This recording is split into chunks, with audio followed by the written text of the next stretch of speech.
Usted está en El Radar, en Blue Radio.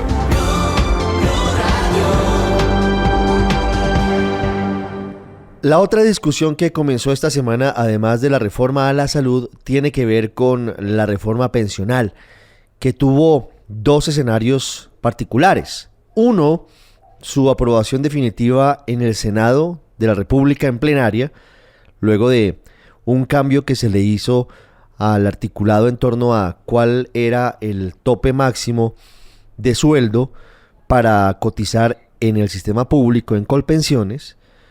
El gobierno estaba inicialmente en campaña, se planteó que fuera a partir de 4 salarios mínimos que se cotizara en el sistema privado. Bajó a 3 salarios, finalmente se llegó a 2,3 luego de reuniones con algunos senadores liberales y del partido de la U, y se aprobó la reforma.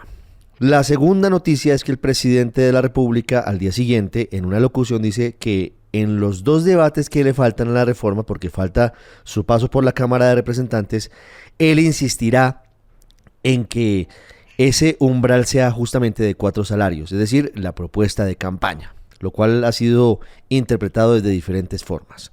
Sé que no es un tema tan fácil, pero nos interesa a todos saber hacia dónde van los cambios en caso de que se apruebe la reforma pensional y el sistema de jubilación en Colombia. Por eso tengo un invitado de lujo.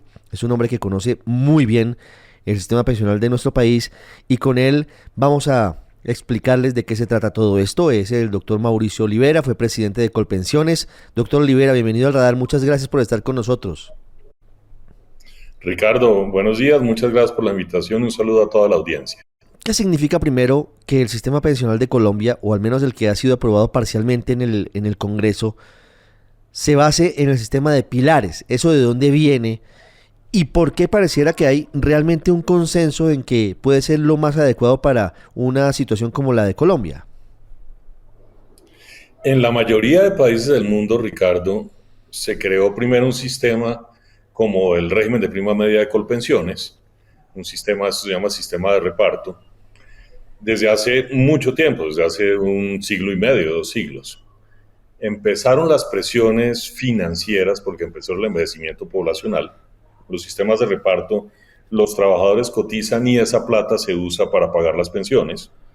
Empezaron a haber menos trabajadores, menos jóvenes, a haber más adultos mayores, más pago de pensiones, empezaron unas presiones financieras y por eso fue que se crearon los fondos privados. Esto se llama sistemas de capitalización individual. Entonces se crearon para complementar el sistema de reparto y eso existe en la mayoría de países del mundo. Lo que pasa es que en Colombia somos un país muy extraño, en la ley 100 los pusimos a competir y no a complementarse. Entonces lo que busca la reforma es que se complementen. Yo creo que eso está bien y por eso creo que hay consenso, porque está en la mayoría de países del mundo. La gran pregunta es, en ese complemento, ¿cuánto va al régimen de Colpensiones y cuánto va a los fondos privados? Pero en estructura me parece que está bien. Es cierto, doctor Olivera, que si aumenta ese tope sobre el cual se empieza a cotizar en el fondo privado, en los fondos privados de pensiones, ¿podrían marchitarse esos mismos fondos? Es decir, si llegamos a que entre el 85 y el 90% de los colombianos ganamos hasta 4 salarios mínimos, quedaría en ese entendido entre el 10 y el 15% de afiliados únicamente en los fondos privados. ¿Eso haría que se marchitaran? ¿Eso sería poco útil? Es necesario, digamos, como lo dije anteriormente, se crearon complementarios básicamente para evitar la presión financiera que hay en el sistema, ¿no? Entonces, si dejamos mucho en el fondo público y muy poco en el fondo privado, pues la presión financiera va a ser mucho más grande por un lado, pero por otro lado, pues la participación de los fondos privados va a ser mucho más chiquita. Entonces, no es que se marchiten, no es que desaparezcan, pero su papel como complemento para ayudar a los financieros se reduce casi que a lo mínimo. Y llevar a 4 salarios mínimos, como usted lo dice, pues casi el 90% de los trabajadores están ahí, muy pocos cotizarían en los fondos privados. Y aunque no es el objetivo principal de un sistema pensional, los fondos privados tienen un ahorro y ese ahorro se invierte. Entonces también habría un efecto sobre el ahorro nacional. Sí. En ese mismo contexto, en esta misma situación, doctor Olivera, los pilares, a ver, uno es el pilar solidario, el otro es el semicontributivo, el otro es el contributivo, ¿y se me escapa alguno o son 3 pilares? Usted que es el Son experto. esos tres y habría el voluntario. Y el Habría un voluntario, bueno, voluntario. sí, son esos tres pilares y el voluntario. Eh, como está planteada hoy la reforma, con el articulado que hasta ahora se conoce, repito, falta el segundo tiempo, aquí vamos si lo asimilamos a un partido en los 45 minutos iniciales. ¿Usted cree que sí soluciona los problemas de fondo que tiene el sistema pensional de Colombia? Yo diría que soluciona algunos, no todos. Soluciona un problema muy grande que es la regresividad. ¿Qué quiere decir regresividad? Regresividad se da porque uno esperaría que las políticas públicas se concentren, los recursos se entregan a las personas más vulnerables, a los más pobres, digamos, ¿cierto? ¿Cuál es el problema de Colpensiones o el régimen de prima media? Más no es la entidad, sino el régimen de prima media. En el régimen de prima media, todas las pensiones reciben un subsidio, pero mientras más alta la pensión, lo que quiere decir que la persona tuvo en su vida laboral un salario más alto es el subsidio. Y esto es regresivo. Los subsidios deberían concentrarse en las personas con más vulnerables, digamos, los que ganaban menos, no los que ganaban más. Y en ese sentido, como pasamos a los pilares, ya las pensiones altas, pues no las va a pagar Colpensiones con subsidio. Entonces, este tema de regresividad lo soluciona. Cuestión que me parece muy bien, muy necesaria. Colombia es de los países más desiguales del mundo y la política pública debería ayudar a quitar esa desigualdad, pero el régimen de prima media no ayuda a quitarla para nada, no reduce la desigualdad. Entonces, en ese punto me parece bien. En lo financiero ayudaría, pero ahí sí depende del umbral. Es decir, el régimen de Colpensiones de prima media no tiene reservas. Lo que cotizan los trabajadores, como lo dije ahorita, no alcanza para pagar las pensiones. O sea, hay que poner una plata adicional y ese es el subsidio que se da. Entonces, mientras más alto sea el umbral, pues el subsidio va a ser más alto. Entonces deja una deuda para pagar ese subsidio en el futuro, entonces digamos, pone en riesgo la sostenibilidad. Sí. Pero el punto más grande, que creo yo debería ser el objetivo último de un sistema pensional, es la baja cobertura. En Colombia, solo 1 de cada 4 adultos mayores, el 25%, tiene pensión. Esto es inaceptable socialmente. Ahora bien, ¿cuál es el problema? Que 1 de cada 4 adultos mayores tenga pensión es porque solo 1 de cada 3 adultos trabajadores, ya no mayores, sino en su etapa joven, en su etapa activa en el mercado laboral, cotizan. Solo 1 de cada 3. Pero ahí está metida la informalidad, ¿o por qué pasa eso? Claro, por la informalidad, exactamente, Ricardo. ¿Qué es lo que pasa? Que nosotros tenemos una legislación laboral muy restrictiva.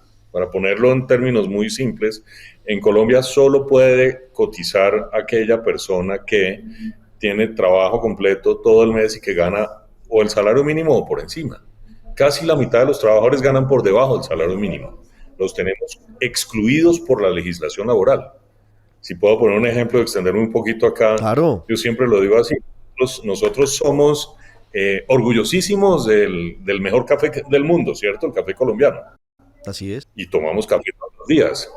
El problema es que los cafeteros tienen 2 cosechas al año, o sea, tienen ingresos 2 veces al año.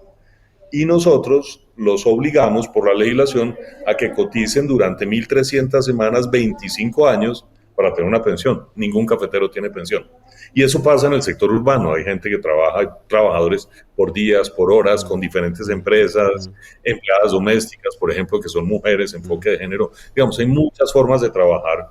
Nuestra legislación laboral es muy restrictiva y si uno no tiene el trabajo completo todo el mes, por encima del salario mínimo, no puede cotizar. Dejamos mucha gente por fuera.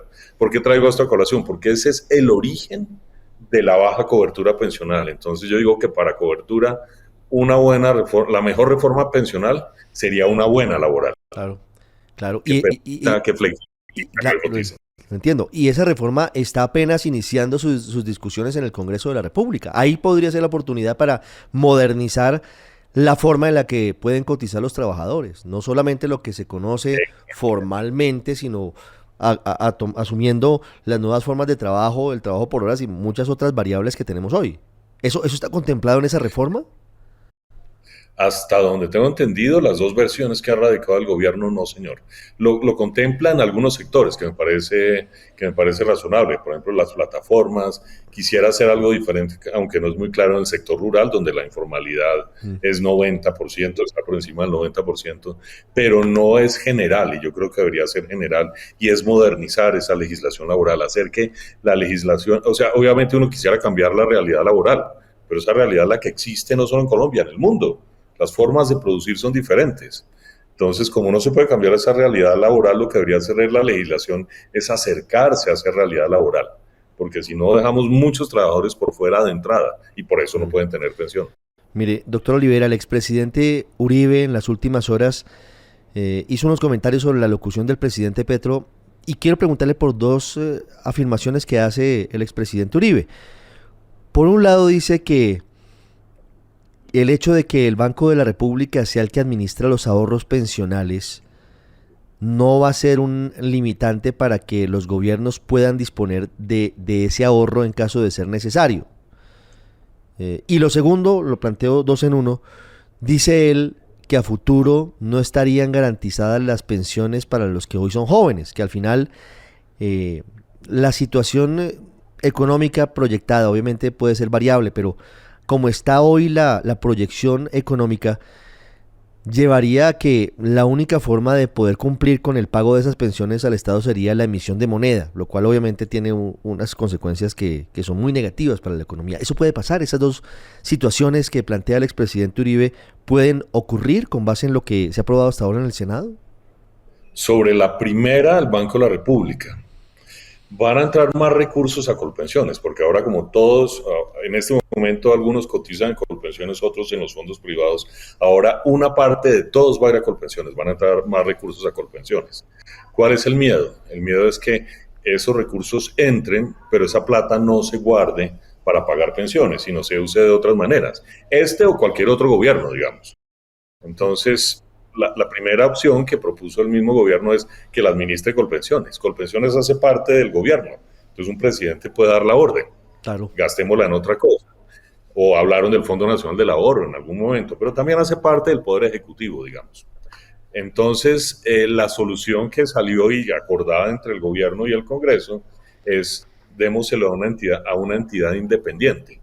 Esa entidad independiente es el Banco de la República. El Banco de la República es independiente. El Banco de la República, además, digamos, ha demostrado su solidez, gran parte de un activo muy importante que tenemos nosotros, que es la estabilidad macroeconómica, que no sé si lo valoramos mucho, pues porque no tenemos grandes crisis, es gracias al Banco de la República.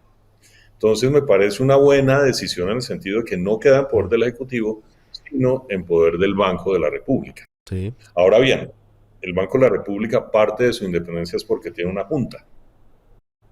Sí. Y la mayoría de la junta no la nombraría el presidente. Entonces la mayoría no estaría en manos del presidente, digamos, en poder del presidente. Sin embargo, por muchas razones que ha pasado desde que se creó esa independencia, el presidente sí puede tener esa junta, puede nombrar, digamos, mayoría en la junta. Ahora bien, ¿cuál es la función del Banco de la República? La función número uno del Banco de la República es contener la inflación, porque la inflación nos afecta a todos. Así es. Es la política monetaria del país. Entonces, claro, cuando la inflación es muy alta, el Banco de la República sube la tasa de interés y eso controla la inflación. Cuando la inflación es baja y cuando la economía está estancada, el Banco de la República baja la tasa de interés. Ese es el manejo de la política monetaria. Entonces, claro, si ponemos el ahorro ahí y se baja la tasa de interés, pues el rendimiento de ese ahorro va a bajar. Baja, claro, así es. ¿Cierto? Por eso, digamos, hay un riesgo ahí, pero por eso yo creo que es necesario crear en manos del banco casi que una institucionalidad independiente, una fiducia, algo diferente, que maneje ese ahorro y que no entre en conflicto con el Banco de la República. En ese sentido, digamos, yo creo que el expresidente Uribe se refería a ese posible efecto sobre la Junta, pero toca crear algo independiente. Yo creo que eso daría garantía. Ahora bien, el Banco de la República ha manejado otros ahorros. Por ejemplo, estuvo a cargo del Fondo de Ahorro y Estabilización Petrolera.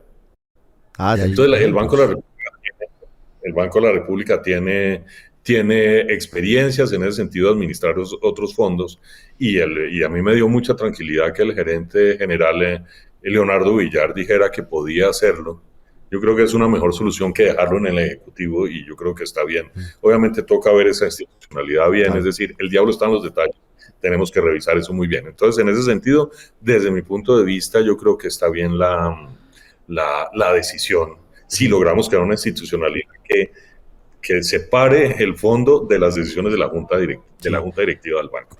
Frente a los jóvenes. El segundo punto, exactamente, sí señor, frente a los jóvenes.